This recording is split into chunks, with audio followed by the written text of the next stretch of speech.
ഇടുക്കിയിൽ 6 മാസം പ്രായമായ കുഞ്ഞുൾപ്പെടുന്ന കുടുംബം ഇരുട്ടിലായിട്ട് 9 മാസമായിരിക്കുന്നു. റാണിക്കോവിൽ എസ്റ്റേറ്റിലെ തൊഴിലാളി ലയത്തിലാണ് ഈ ദുരവസ്ഥ. ലയത്തിൽ മുമ്പ് താമസിച്ചിരുന്നവർ വൈദ്യുതി ബിൽ കുടിശ്ശിക വരുത്തിയതിനെ തുടർന്ന് KCB കണക്ഷൻ വിച്ഛേദിക്കുകയായിരുന്നു.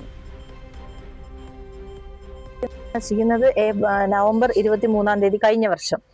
അപ്പോൾ ഞങ്ങള് കുറെ നടന്നിട്ടാണ് അടുത്ത വീട് കിട്ടിയത്. ഇടുക്കി റാണിക്കോവിൽ എസ്റ്റേറ്റിൽ സ്ഥിരം തൊഴിലാളികളായ ബാലകൃഷ്ണനും പളനിയമ്മാളും താമസിച്ചിരുന്ന ലയം കഴിഞ്ഞ നവംബറിലുണ്ടായ തീപിടുത്തത്തിൽ പൂർണ്ണമായും നശിച്ചിരുന്നു. തുടർന്നാണ് ഇവർ ഈ ചെറിയ ലയത്തിലേക്ക് മാറിയത്. എന്നാൽ ഇവിടെ വൈദ്യുതിയില്ല. മെഴുകുതിരി വെട്ടത്തിലാണ് 6 മാസം പ്രായമായ കുഞ്ഞുമായി ദമ്പതികൾ കഴിയുന്നത്. മുൻപ് ഇവിടെ ഉണ്ടായിരുന്നവർ വൈദ്യുതി ബിൽ കുടിശ്ശിക വരുത്തിയതോടെ KSCB കണക്ഷൻ വിച്ഛേദിച്ചിരുന്നു. എസ്റ്റേറ്റ് മാനേജ്മെന്റ് അപേക്ഷ നൽകിയാൽ മാത്രമേ KSCB connection പുനഃസ്ഥാപിക്കുകയുള്ളൂ.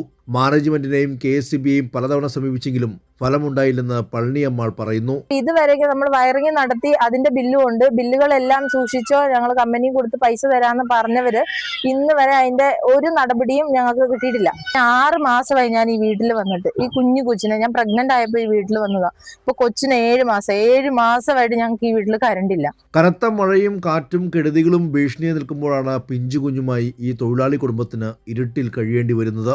Kairali news, Idukki.